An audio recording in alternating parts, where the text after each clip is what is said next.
रामायण भाग 9। राक्षसी शूर्पणखा की नाक कटी।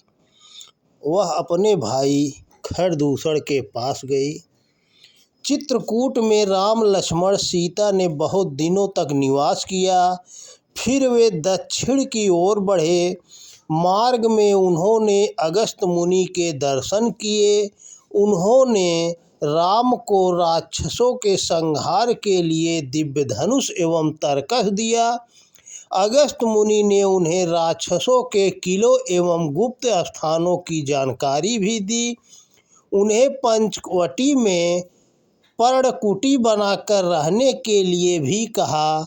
वह स्थान गोदावरी नदी के तट पर था। भगवान श्री राम सीता व लक्ष्मण के साथ पंचवटी में निवास कर रहे थे। तब एक दिन रावण की बहन शूर्पणखा वहां आई। वह श्री राम के सुंदर रूप पर मोहित होकर बोली, हे कमल नयन, तुम किनके पुत्र हो और तुम्हारा नाम क्या है? इस आश्रम में वनवासी की तरह जटाजूट वल्कल धारण कर क्यों रहते हो? यहाँ रहकर तुम क्या प्राप्त करना चाहते हो, मुझे बताओ।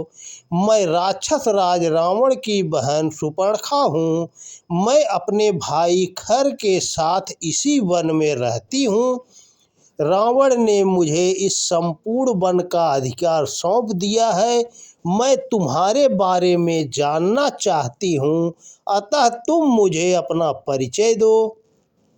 भगवान श्री राम ने उससे कहा, मैं अयोध्या के राजा दशरथ का पुत्र राम हूँ। यह मेरी पत्नी जनक नंदिनी सीता है और यह सुंदर कुमार मेरा छोटा भाई लक्ष्मण है।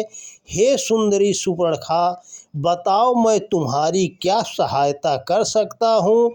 श्री राम का वचन सुनकर शूर्पणखा बोली, हे दशरथ नंदन राम, मैं आज तक अविवाहित हूँ, क्योंकि संसार में मेरे अनुरूप कोई पुरुष मिला ही नहीं जिससे मैं विवाह कर सकूं।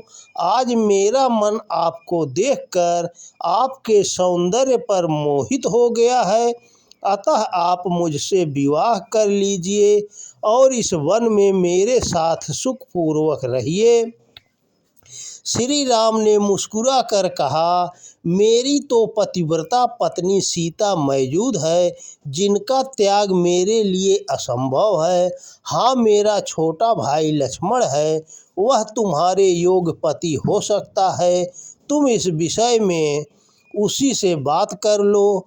फिर शूर्पणखा लक्ष्मण के पास गई और बोली, हे लक्ष्मण, अपने भाई राम की आज्ञा अनुसार तुम मेरा पति बनने के लिए मुझसे विवाह कर लो, विलंब मत करो। शूर्पणखा के ऐसा कहने पर श्री लक्ष्मण जी बोले, हे साध्वी, मैं तो भगवान श्री राम का दास हूँ। मुझे अपना पति बनाने से तुम्हें भी उनकी दासी बनना पड़ेगा। तुम्हारे लिए यह बड़े भारी दुख की बात होगी। तुम उन्हीं के पास जाओ, वे सबके स्वामी हैं, सब कुछ करने में असमर्थ हैं। यह सुनकर शूर्पणखा क्रोधित होकर पुनः श्री राम से बोली, राम, तुम मुझे इधर उधर घुमाकर मेरे शुद्ध मनोरथ का उपहास कर रहे हो। शायद तुम्हें मेरी असीम शक्ति का पता नहीं है। मैं अभी तुम्हारी पत्नी सीता को खा जाती हूँ। ऐसा कहकर वह भयंकर रूप धारण करके सीता जी पर झपटी। उसे देखकर भगवान राम के संकेत पर लक्ष्मण जी ने अपनी तलवार से उसके नाक कान काट डाले।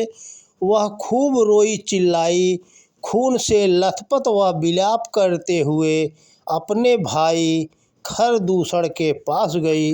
दोस्तों नमस्कार, जय श्री राम, जय जय।